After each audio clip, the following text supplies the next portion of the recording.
तो बच्चों welcome to my YouTube channel जोजस स्टडी। आज की एक्सरसाइज है 11.1।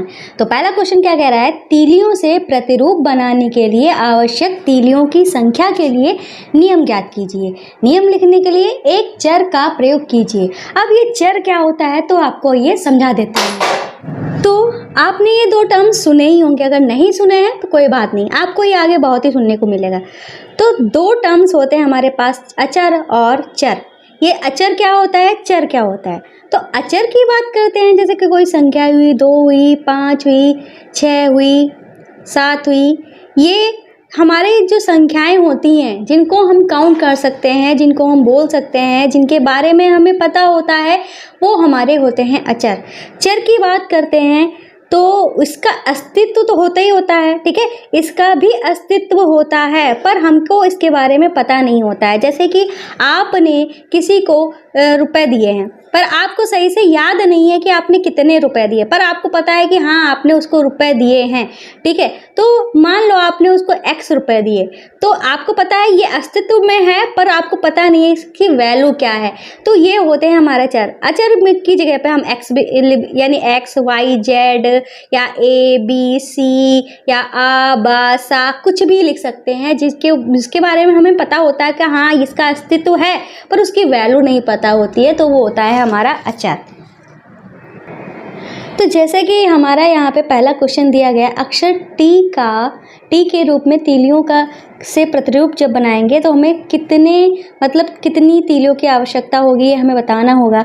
तो भाई टी जो है कुछ इस तरीके से बन रहा है, एक ये है और ये तीली है, तो 2 तीलियों की ज़रूरत पड़ रही है, ठीक है। और इन्होंने कहा है कि जब हम इसका यूज़ करेंगे तो हमें बताना है चर और अचर के रूप में बताना है। तो हम पहला आंसर जो है इस तरीके से लिख देंगे।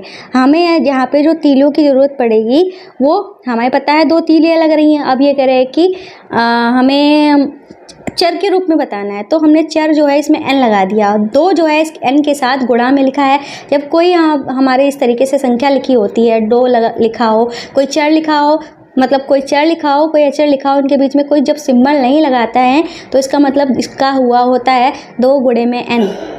इसको हम 2 into n भी बोलते हैं, ठीक है। अब n का मतलब क्या हुआ, जब हम एक t बनाते हैं तो n का मतलब क्या हो, जब हम एक टी बना रहे होते हैं, ठीक है, एक टी सिर्फ बनाते हैं, ठीक है, तो हम 2 तीलियों की आवश्यकता होगी। अगर हम 2 टी बना रहे होते हैं तो क्या हो जाता है, इस n की वैल्यू 2 रख देते हैं और 2 तो है ही, तो 2 दूनी 4, मतलब 4 तीलियों की आवश्यकता होगी। अगर हम 3 टी बना रहे होते हैं तो इस n की जगह पे 3 रख देंगे और तो 3 दूनी 6 तीलियों की आवश्यकता होगी। तो ये है एक फार्मूले के रूप में हमको बताना था, ठीक है। अब लिखते हैं बी वाला क्वेश्चन। तो ये कह रहे हैं z के रूप में तीलियों से प्रतिरूप, तो ठीक है। तो अगर हम z जब बनाते हैं तो आप देख रहे हैं कि ये एक तीली, ये दूसरी तीली, ये तीसरी तीली, तो एक z बनाने के लिए 3 तीलियों की आवश्यकता हो रही है। तो ऐसे ही इसका फॉर्मूला क्या हो जाएगा, वो हो जाएगा 3n, ठीक है। 3n इसका फार्मूला हो जाएगा किसके लिए, z के लिए। यहाँ पे n की वैल्यू जो है कुछ भी हो सकती है, जैसे कि 1 2 3 कुछ भी हो सकती है, ठीक है। और c जो है इसमें u बनाने के लिए कितने क्या लिखा है, अक्षर u के रूप में तीलियों से प्रतिरूप बनाने के लिए हमारा क्या नियम बनेगा जाके, तो ये बनेगा जाके कितनी तीलियों की आवश्यकता हो रही है, 1 2 3 लग रही है, तो इसका भी 3n हो जाएगा, ठीक है। अब हम बात करते हैं डी की। तो डी वाले में हमारा क्या बन रहा है, वी बन रहा है, तो इसमें 2 तीलियों की आवश्यकता हो रही है, तो ये हमारा क्या हो जाएगा, 2n हो जाएगा। ये बहुत मतलब इम्पॉर्टेंट नहीं है, लेकिन कराना है, कोर्स में है आपके, तो मैं करा रही हूँ, ठीक है। ई वाले की बात करते हैं, तो इसमें ई बनी है, तो ई कितनी तीलियों से बनी हुई है हमारी, 1 2 3 4 5 तीलियों से बनी है, तो इसका क्या हो जाएगा, 5n हो जाएगा। अब करते हैं F की बात करते हैं। तो F जो है इसमें S बन रहा है, तो S में कितनी तीलियाँ लग रही हैं, 1 2 3 4 5, तो इसका भी हमारा 5n हो जाएगा। G की बात करते हैं, तो इसमें कितनी तीलियाँ लग रही हैं, 1 2 3 4 5 6 तीलियाँ लग रही हैं, तो इसका क्या हो जाएगा, 6n हो जाएगा, ठीक है। तो n की वैल्यू हम यहाँ पे कुछ भी रख सकते हैं, जितने हम अक्षर बनाने होंगे उतने ही हम n की वैल्यू रख देंगे। तो क्वेश्चन नंबर 1 जो है वो हमारा कंप्लीट हो गया है। अब करते हैं अपना क्वेश्चन नंबर 2। तो दूसरा जो क्वेश्चन है वो हमसे कह रहा है हम अक्षर एल सी एफ के प्रतिरूपों के नियमों को पहले से ही जानते हैं। मतलब अभी जो हमने क्वेश्चन किया उसकी बात कर रहे हैं। ऊपर प्रश्न 1 में कुछ दिए गए अक्षरों में वही नियम प्राप्त होता है जो एल द्वारा प्राप्त होता है। ये अक्षर कौन कौन से हैं? ठीक है, तो हमें पता है जब हम एल बनाते हैं तीलियों से तो कितनी तीलियों की आवश्यकता होती है? तो हमें 2n मतलब 2 तीलियों की आवश्यकता होती है। तो इसका फॉर्मूला जो बनता है वो 2n बनता है जाके। तो ABCD में हम देखते हैं हमारा एक V भी एक ऐसा होता है जिसमें 2 तीलियाँ लगती हैं। ठीक है, तो इसके लिए भी हमारा कौन सा नियम बनेगा जाके? तो उसके लिए भी 2n बनेगा जाके। ठीक है, बस इतना सा था क्वेश्चन। तो ये वाला भी क्वेश्चन हमारा कंप्लीट हो गया। अब करते हैं अपना तीसरा क्वेश्चन। तो अब है हमारा तीसरा क्वेश्चन। ये कह रहा है किसी परेड में कैडेट मार्च कर रहे हैं। किसी परेड में कैडेट जो है वो मार्च कर रहे हैं। एक पंक्ति में 5 कैडेट हैं। यदि पंक्तियों की संख्या ज्ञात हो तो कैडेटों की संख्या प्राप्त करने के लिए क्या नियम होगा? तो जैसे कि एक पंक्ति की बात करते हैं तो इन्होंने कहा है कि एक परेड में कैडेट मार्च कर रहे हैं। एक पंक्ति में कितने कैडेट हैं? 5 कैडेट हैं। तो ये रही हमारी पहली पंक्ति जिसमें कितने कैडेट हैं? 5 कैडेट हैं। अब हमें पता नहीं है कितनी हमारे पंक्तियों की संख्या हो। मान लो हमारी इन्होंने कहा है पंक्तियों की संख्या जो है हमें n लेनी है। ठीक है, तो हम जैसे कि ये हमारी पहली पंक्ति, ये दूसरी पंक्ति, ये हमारी तीसरी पंक्ति, इस तरीके से n पंक्ति तक हमें लेना है। ठीक है, तो n पंक्ति तक भी हमारे कितने कैडेट होंगे? जैसे कि n पंक्ति है हमारी, इसमें भी 5 ही हमारे होंगे क्योंकि हर पंक्ति में इन्होंने कितने बताए हैं? 5 कैडेट बताए हैं। ठीक है, इसमें भी हमारे 5 ही कैडेट होंगे। ठीक है, पहली पंक्ति में भी।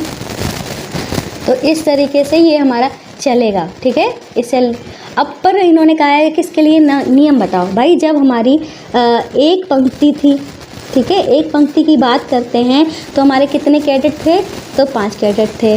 जब हम 2 पंक्ति की बात करते हैं तो हमारे कितने हो गए? 5 ये, तो हमारे कितने हो गए? मतलब 5 की 2 से गुणा कर दी, 5 की 2 से हमने गुणा कर दी तो कितने हो गए? 10 हो गए।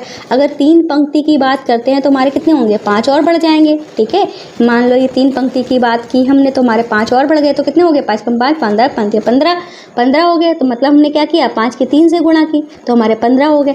ऐसे ही इन्होंने कहा है मान लो पंक्ति की संख्या जो है कितनी है? ठीक है, n है, तो हम लिख देंगे इसी प्रकार। ठीक है, इसी प्रकार अगर n हमारी पंक्तियां हैं तो यहाँ पे n पंक्ति हो तो क्या हो जाएगा? 5 की ही हम किससे गुणा कर देंगे? n से कर देंगे। तो मतलब हमारा नियम जो बना जाके वो क्या बना जाके? 5n बना जाके। ठीक है, इस तरीके से तीसरा क्वेश्चन कंप्लीट हो गया। अब करते हैं अपना चौथा क्वेश्चन। तो चौथा क्वेश्चन क्या कह रहा है? एक पेटी में 50 आम हैं। तो भाई एक पेटी है, ठीक है, उसमें कितने आम हैं? 50 आम हैं। आप पेटियों की संख्या के पदों में आमों की कुल संख्या को किस प्रकार लिखेंगे? ठीक है, पेटी की संख्या मान लो हमने b ले लिए। जब एक पेटी की बात कर रहे हैं तो हमारे कितने हैं? 50 आम हैं। मान लो हमारे 2 पेटी होंगी तो इसमें भी 50 होंगे, 3 पेटी होंगी तो इसमें भी हमारे 50 ही होंगे। ठीक है, इसी प्रकार से अगर 4 पेटी होंगी तो इसमें भी 50 होंगे। इसी तरीके से इन्होंने कहा मान लो पेटी की संख्या जो है वो हमारी कितनी है? b, तो b पेटी होंगी। ठीक है, ये हमारी पहली पेटी, ये हमारी दूसरी पेटी, ये हमारी तीसरी पेटी, चौथी पेटी। इसी तरीके से मान लो हमारी b पेटी है तो इसमें भी हमारे कितने होंगे? 50 होंगे। जब हम एक पेटी की बात करते हैं तो हमारे कितने आम होते हैं? 50। ठीक है, 50 आम।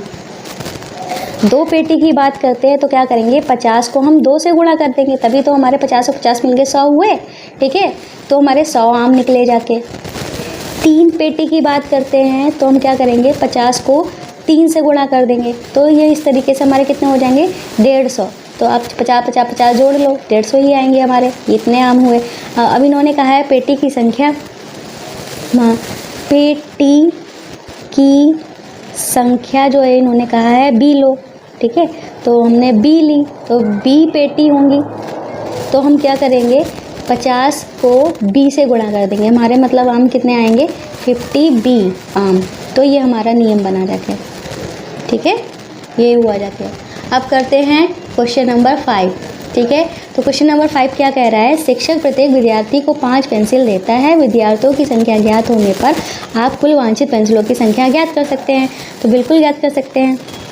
तो शिक्षक जो हैं एक विद्यार्थी, मान लो ये हमारा पहला विद्यार्थी है, ये हमारा दूसरा विद्यार्थी है, ये हमारा तीसरा विद्यार्थी है, ये हमारा चौथा विद्यार्थी है।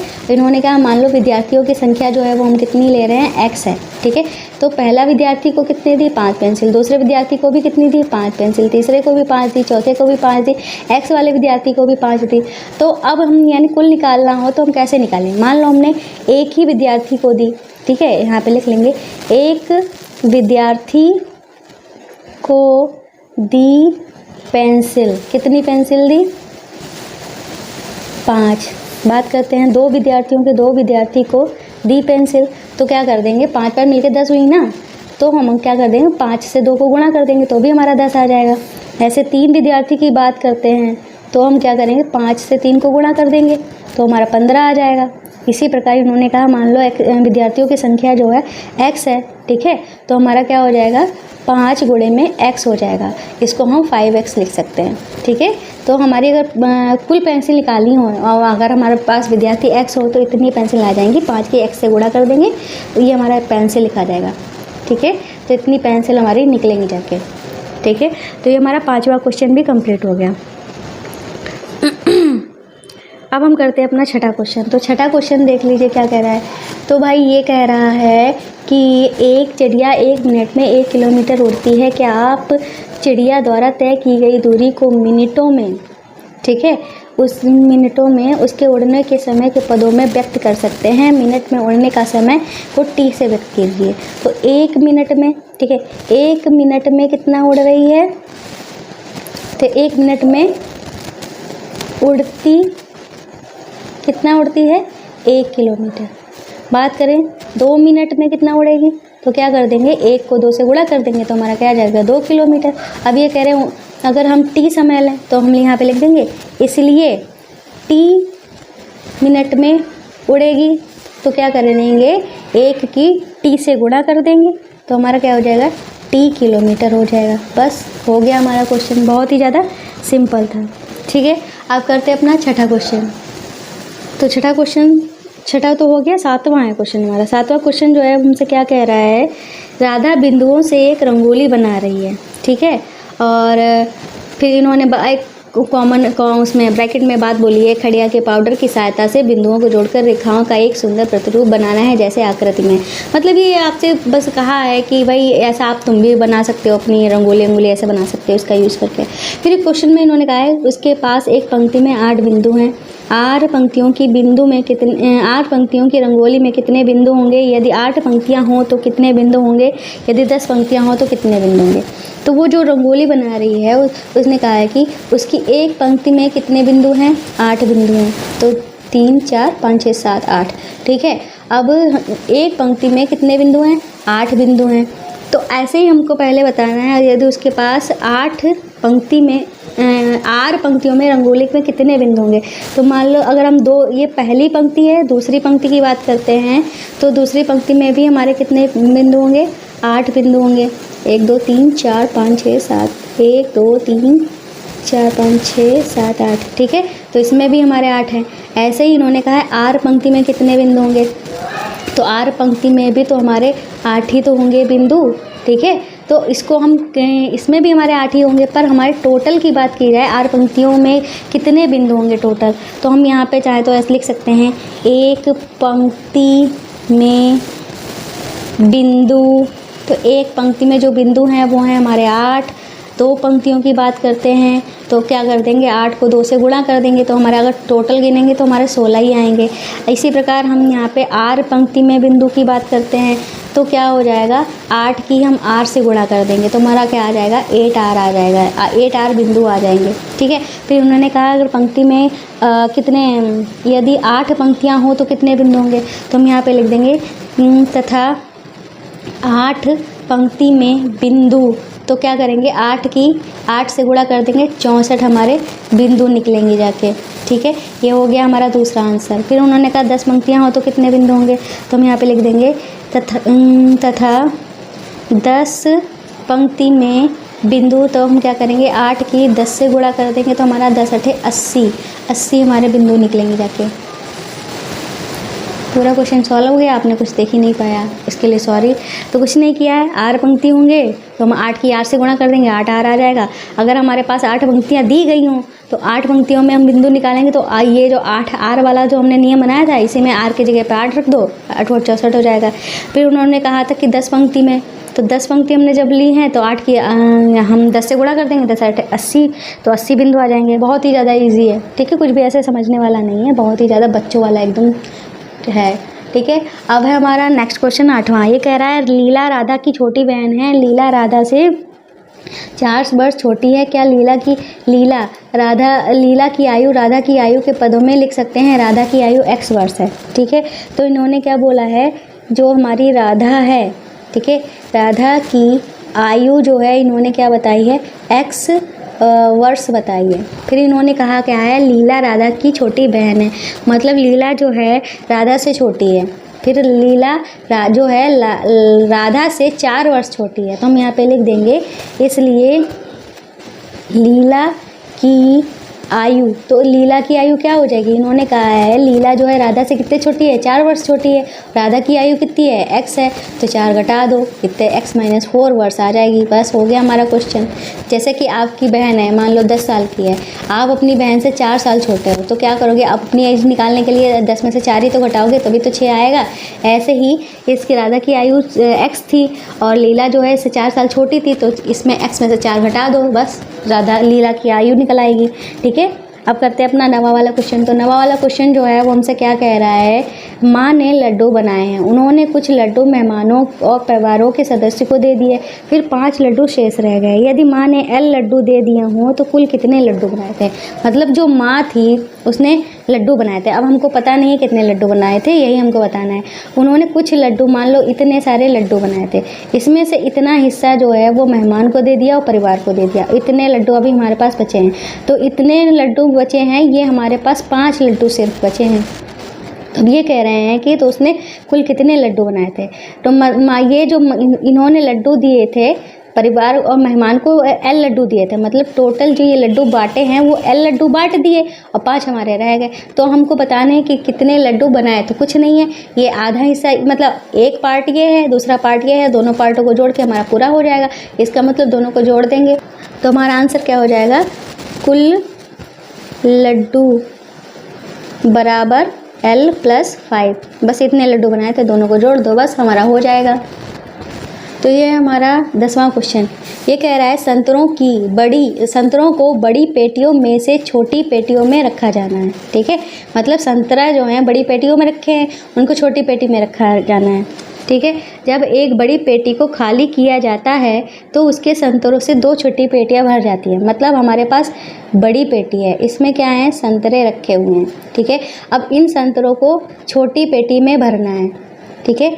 तो अब ये क्या कि उन्होंने कहा था, जब एक बड़ी पेटी को खाली किया जाता है तो उसके संतरों से 2 छोटी पेटियां जो हैं भर जाती हैं और फिर 10 संतरे शेष रह जाते हैं। मतलब इसमें जितने भी संतरे थे उनमें से हमने क्या किया है, उनसे 2 छोटी पेटियां तो हमारी भर गई हैं, ठीक है, और साथ में हमारे 10 संतरे अभी शेष रह गए हैं। मतलब इसके अंदर इतने संतरे थे कि 2 पेटियां हमारी भर गईं और प्लस ये 10 संतरे भी हमारे रह गए। अब फिर इन्होंने क्या कहा, यदि छोटी पेटी में संतरों की संख्या को x लिया जाए तो बड़ी पेटी में संतरों की संख्या क्या होगी। तो इन्होंने कहा है, मान लो छोटी पेटी में संतरों की संख्या x है, तो दोनों में भाई बराबर पेटियां हैं, तो दोनों में बराबर ही तो होंगे, तो इसमें भी x, इसमें भी x, तो बड़ी पेटी में क्या होंगे भाई, बड़ी पेटी में टोटल इतना ही तो था, तो x + 10, ठीक है, यही तो होगा। तो हमारा आंसर क्या होगा, जाके हमारा आंसर होगा 2x + 10। तो हम इसी चीज़ को लिख देंगे।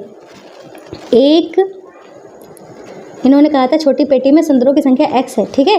छोटी पेटी में संतरों की संख्या, तो इन्होंने क्या बताई है, x बताई है, ठीक है।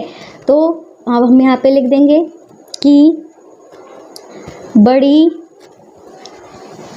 पेटी से भरे गई छोटी पेटियाँ, कितनी छोटी पेटियाँ भरी गई, तो वो भरी गई हैं 2 पेटियाँ भरी गई हैं। अब हम यहाँ पे लिख देंगे दो छोटी पेटी भरने पर शेष संतरे। तो कितने हमारे संतरे बच गए थे? 2 पेटियां भर दी थी, फिर भी संतरे कितने बच गए थे? हमारे 10 संतरे जो थे वो बच गए थे। ठीक है, और इतना तो हमने लिख दिया। अब हम यहाँ पे लिख देंगे अतः बड़ी पेटी में संतरे। ठीक है, तो क्या करेंगे, 2 हमारी छोटी पेटियाँ थीं, दोनों पेटियों में कितने संतरे थे? x संतरे थे, और 10 हमारे संतरे शेष रह गए। इसका मतलब 2x + 10 हो जाएगा। ठीक है, इस तरीके से ये वाला भी हमारा क्वेश्चन कंप्लीट हो गया। अब हम करते हैं अपना 11वां क्वेश्चन। तो 11वें क्वेश्चन में हमारे 2 पार्ट हैं।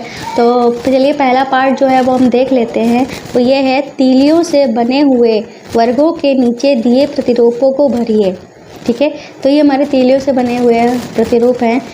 ये वर्ग अलग अलग नहीं है। 2 संलग्न वर्गों में एक तीली उभयनिष्ठ है। मतलब एक वर्ग बनाते हैं तो 4 तीली हुई, 2 वर्ग बनाते हैं तो इन्होंने कहा है दोनों जो वर्ग हैं वो अलग अलग नहीं हैं, उनमें से एक तीली जो उभयनिष्ठ है। मतलब इस तरीके से ये एक वर्ग, ये एक वर्ग, तो ये वाली तीली जो है दोनों में आ रही है। इसकी बात करते हैं, इसमें 3 वर्ग हमारे बने गए हैं, तो इसमें ये इन दोनों वर्गों में ये तीली कॉमन, इन दोनों वर्गों में ये तीली कॉमन, ऐसे इन दोनों वर्गों में ये तीली कॉमन, इन दोनों वर्गों में ये तीली कॉमन, इन दोनों वर्गों में ये तीली कॉमन को हम उभयनिष्ठ कहते हैं। ठीक है, इस प्रतिरूप को देखिए और वह नियम ज्ञात कीजिए जो वर्गों की संख्या के पदों में आवश्यक तीलियों की संख्या देता है।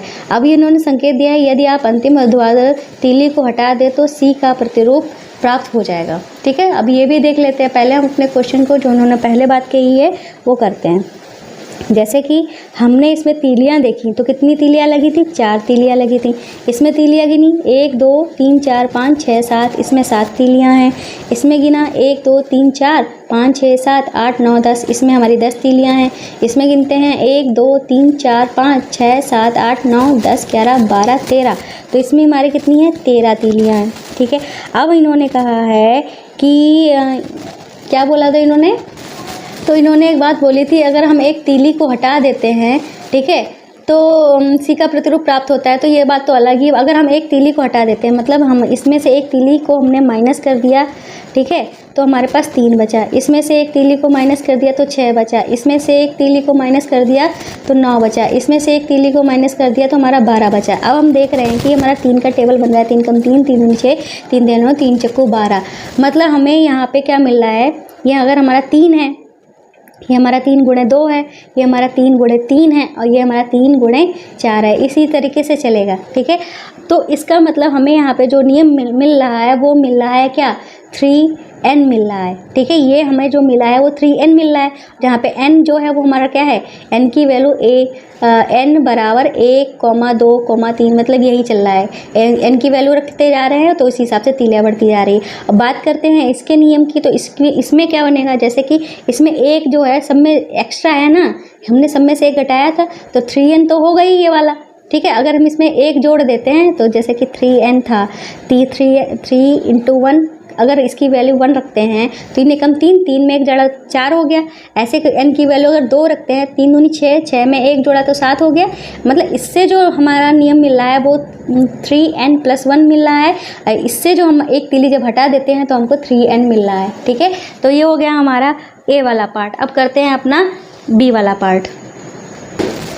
तो B वाले पार्ट पे चलने से पहले हम आपको यहाँ पे बता देते हैं, ये जो हमारा 1 2 3 4 ये दर्शा क्या रहा है? तो ये 1 का दर्शा रहा है कि 1 वर्ग, 2 दर्शा रहा है 2 वर्ग, 3 दर्शा रहा है 3 वर्ग, 4 दर्शा रहा है 4 वर्ग। मतलब n जो है वो हमारा क्या दर्शा रहा है? वर्गों की संख्या दर्शा रहा है। ठीक है, अब करते हैं B वाला पार्ट। ठीक, तो अब B वाला पार्ट जो है वो कह रहा है, आकृति तीलियों से बना त्रिभुजों का एक प्रतिरूप दर्शा रहा है। मतलब इसमें भी ये त्रिभुज का प्रतिरूप है। अब ये कह रहे हैं उपरोक्त प्रश्न 11A की तरह ही इसमें क्या करना है? एक व्यापक नियम ज्ञात करना है। ठीक है, और जो त्रिभुजों की संख्या के पदों में आवश्यक तीलियों की संख्या देता है। ठीक है, तो हमें भी इसमें नियम बताना है। इसमें तीलियों की संख्या करते हैं तो 3 है। इसमें तीलियाँ हमारी कितनी हैं? 1 2 3 4 5, इसमें 5 तीलियाँ हैं। इसमें देखते हैं 1 2 3 4 5 6 7 है। इसमें 1 2 3 4 5 6 7 8 9, तो इसमें हमारी 9 तीलियाँ हैं, ठीक है। तो इसमें जो हमको मिल रहा है नियम की अगर बात करते हैं, पहले हमसे इन्होंने क्या कहा था कि एक तीली हटा दे, तो एक तीली हटाने का मतलब हम सबसे एक एक तीली जो है वो माइनस करे दे रहे हैं, ठीक है। तो यहाँ पे हमारा 2 बचा है, यहाँ पे 4 बचा है, यहाँ पे हमारा 6 बचा है, यहाँ पे हमारा 8 बचा है। तो ये 2 कहाँ से आया? 2 एकम 2, 2 दूनी 4, 2 तियाँ 6, 2 चक्कू 8, हमारा 2 का गुणज बन रहा है, मतलब 2 का पहाड़ा बन रहा है, ठीक है। तो एक क्या दर्शा रहा है? तो एक दर्शा रहा है एक त्रिभुज, 2 दर्शा रहा है 2 त्रिभुज, 3 दर्शा रहा है 3 त्रिभुज, 4 दर्शा रहा है 4 त्रिभुज, ठीक है। इसका मतलब इससे जो हमें नियम मिला है वो मिला है 2 इंटू में n। n जो है, n की वैल्यू हमारी यहाँ पे क्या है, ठीक है। n की वैल्यू जो है वो हमारी 1 2 3 कुछ भी हो सकती है, जितने हम त्रिभुज बढ़ाएंगे उसी हिसाब से हमारा बढ़ेगा। तो मतलब n जो है वो हमारा क्या दर्शा रहा है? n जो दर्शा रहा है वो दर्शा रहा है त्रिभुजों की संख्या। क्या दर्शा रहा है? त्रिभुजों। तो n जो दर्शा रहा है वो दर्शा रहा है त्रिभुजों की संख्या, ठीक है। त्रिभुजों की संख्या दर्शा रहा है। तो इससे एक तीली हटाने पे ये नियम मिला। अगर हम तीली ना हटाते, मतलब एक हमारा जुड़ा रहता, तो हमारा नियम क्या मिलता है? 2n + 1। तो इससे हमें ये नियम मिलता, ठीक है। बस इतना सा क्वेश्चन था। तो हमारा क्वेश्चन जो है कंप्लीट हो गया, पूरी एक्सरसाइज कंप्लीट हो गई। उम्मीद है क्लास आपको अच्छी लगी होगी। तो चैनल को सब्सक्राइब करना, वीडियो को लाइक करना नहीं भूलेंगे।